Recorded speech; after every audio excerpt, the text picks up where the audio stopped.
Il suffit de frapper une femme avec un bâton, et il est possible de la ramener à la maison. C'est la méthode de parade nuptiale des hommes primitifs. Le vieil homme, parce qu'il frappait bien avec le bâton, changeait souvent de femme. Il en a épouse plus de 100. Avec autant de femmes, il ne manquait pas de fils. Adam était l'un d'eux. Mais depuis son enfance, il rejetait fortement ce genre de méthode de séduction brutale. Même si sa mère lui apprenait à manier le bâton, Adam espérait toujours utiliser la sincérité. En un clin d'œil, plus de 10 ans ont passé. Adam, devenu adulte, restait toujours très timide.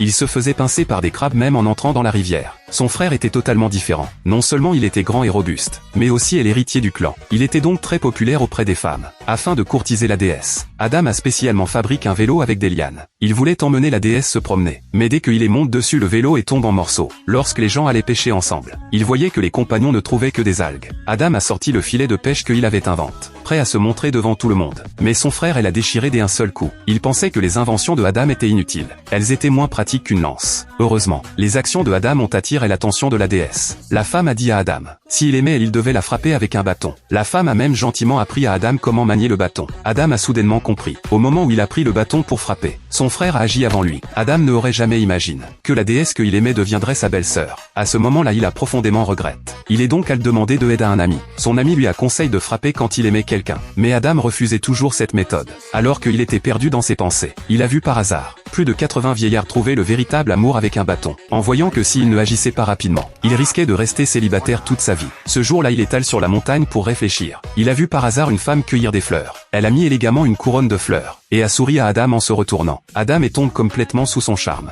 Il rassemble son courage et étale vers elle. Mais au moment où il a abattu le bâton, Adam a été pris de peur. Il ne avait pas imaginé qu'en dessous se trouvait une falaise. Ainsi, Adam a perdu sa première femme. Le lendemain, il est allé chasser avec les membres du clan. Adam a fabriqué un chapeau de soleil avec de l'écorce. Mais il était trop grand et pas pratique du tout. Son frère furieux a jeté son chapeau. Soudain, les membres du clan ont découvert de énormes empreintes. Tout le monde était très perplexe. Quel animal pouvait les avoir laissées? À ce moment-là, un serpent entre dans le pantalon de Adam. Les chatouilles ont forcé Adam à montrer ses talents.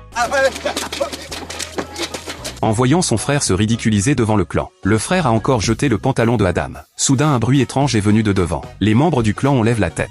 Il se est révélé que c'était un énorme mammouth. Après un combat intense, ils ont réussi à capturer le mammouth. Un banquet a été organisé le soir même. Adam a aussi reçu un gros os. Après avoir mangé, il l'a jeté négligemment. Et à par hasard assomme un assassin envoyé par les ennemis. Les membres du clan qui ne savaient rien sont arrivés. Ils ont pensé que Adam avait maîtrisé le tueur. Grâce à cela, Adam a rendu un grand service. Même la déesse admirait Adam. Finalement, ils ont utilisé la torture pour obtenir la confession que les ennemis allaient envahir ici. Les membres du clan ont confié le garde de assassin à Adam. Mais le timide Adam a quand même laissé le assassin et s'enfuir.